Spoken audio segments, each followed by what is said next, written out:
Belva Devara, ex-staf sus Presiden Jokowi lamar sang kekasih. Sabrina Anggraini terharu. Mantan staf khusus Presiden Joko Widodo yakni Belva Devara melamar sang kekasih Sabrina Anggraini.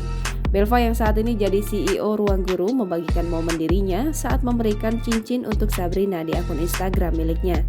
Pria berusia 31 tahun itu melamar Sabrina di depan kampus Massachusetts Institute of Technology yang berada di Amerika.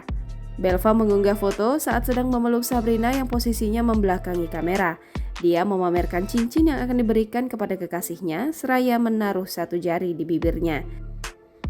Dan syukurnya lamaran dari Belva itu diterima oleh Sabrina. Unggahan Belva itu sontak menuai beragam reaksi dari warganet. Tak sedikit dari mereka turut mengucapkan selamat karena lamaran Belva diterima oleh Sabrina. Tak hanya Belva, Sabrina juga membagikan momen bahagianya tersebut melalui unggahan di akun Instagram miliknya. Dalam postingannya, Sabrina mengunggah potret dirinya saat dilamar oleh Belva Devara di depan kampusnya Massachusetts Institute of Technology. Melalui postingannya itu, Sabrina Anggraini juga membagikan perasaannya yang tak menyangka akan dilamar oleh kekasihnya. Jangan lupa subscribe, share, komen, dan like ya!